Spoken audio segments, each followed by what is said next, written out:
அஸ்ஸலாமு அலைக்கும் ஃப்ரெண்ட்ஸ். இன்னைக்கு இஃப்தார் இருக்குமா, அக்கா தங்கச்சி ஃபேமிலி எல்லாருமே இன்வைட் பண்ணியிருந்தேன். அவங்களுக்காக என்னென்ன செஞ்சுருக்கேன்னு சொல்லி பார்க்கலாமா? அதுக்கு மேலே சேனல் ஃபஸ்ட் டைம் பார்க்கணும், மறக்காம சப்ஸ்கிரைப் பண்ணிக்கோங்க. கிரேப் க்ரஷ் வச்சு மில்க் ஷேக் தான் வந்து செஞ்சு ஃப்ரிட்ஜில் எடுத்து வச்சுட்டேன். கூடயே வந்து அகர் அகர் புட்டிங் வந்து 2 ஃப்ளேவரில் செஞ்சு அதையுமே எடுத்து செட் பண்ண வச்சுட்டேன். சிக்கன் சீஸ்லாம் ப்ரெட்டில் ஸ்டஃப் பண்ணி ஒரு சூப்பரான ப்ரெட் பாக்கெட்டாக வந்து செஞ்சுட்டு ஒரு டீட்டெயில் ரெசிபி வந்து நான் ஷேர் பண்ணிக்க வேணுன்றாங்க. கீழே ப்ளே பட்டன் கிளிக் பண்ணி பார்த்துக்கோங்க. நிறைய ஃப்ரூட்ஸ்லாம் போட்டு அகர் அகர் வச்சு ஜெல்லி செஞ்சு சப்ஜா சீட்ஸ்லாம் போட்டு ஒரு சூப்பரான ஃப்ரூட் கஸ்டர்ட் தான் செஞ்சேன். இதோட டீட்டெயில் ரெசிபிக்கும் நம்ம சேனலில் ஏற்கனவே நான் போட்டிருக்கேன். வேணுன்றவங்க செக் பண்ணி பாருங்கள். சிக்கன் பிரெட் பாக்கெட்டுக்கு மிச்சம் இருந்த ஸ்டஃபிங்கில் வச்சு கட்லெட் தான் வந்து செஞ்சுருந்தேன். எல்லாரும் வந்ததுக்கப்புறமா ஃப்ரை பண்ணி ரெடியாக எடுத்து வச்சுட்டேன். அல்ஹம்துலில்லாஹ். உளுந்த வடையும் சம்சாவுமே ஹஸ்பண்ட் வெளியே வந்து வாங்கிட்டு வந்திருந்தாங்க. நோம்பு கஞ்சியுமே வாங்கி வச்சுட்டோம். கூடயே வந்து நன்னாரி சர்பத் தான் வந்து செஞ்சு நிறைய சப்ஸா சீட்ஸ்லாம் போட்டு நோம்பில் மட்டுமே கிடைக்கக்கூடிய பர்மா ஃபுட் எறா வடை. இது வந்து எங்கள் அக்கா வீட்டுக்கிட்ட வந்து இருக்கும். எனக்காக அக்கா வாங்கி வந்திருந்தாங்க. சூப்பராகவே இருந்துச்சு. அல்ஹம்துலில்லாஹ். டேஸ் வச்சு நல்லபடியாகவே எல்லாருமே நோம்பு திறந்துட்டோம்.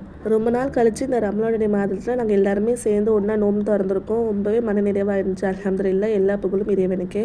நல்ல சீஸியான சிக்கன் பாக்கெட் வந்து சூப்பராகவே இருந்துச்சு. கண்டிப்பாக இந்த ரெசிபி வந்து நீங்கள் ட்ரை பண்ணி பாருங்கள். நைட்டு டின்னருமே இங்கே தான் அரேஞ்ச் பண்ணியிருந்தேன். சிக்கன் நூடுல்ஸாக வந்து வீட்டிலே செஞ்சுருந்தேன். சூப்பராகவே வந்துருந்துச்சு. எல்லாருமே கொஞ்சம் கொஞ்சமாக சாப்பிட்டுட்டு எல்லாருமே வீட்டுக்கு கிளம்பிட்டோம். நைட்டே அப்படி தான் போச்சு. இந்த வீடியோ பிடிச்சா மறக்காம லைக் அண்ட் சப்ஸ்கிரைப் பண்ணிக்கோங்க. அடுத்த மீன் பார்க்கலாம். பை.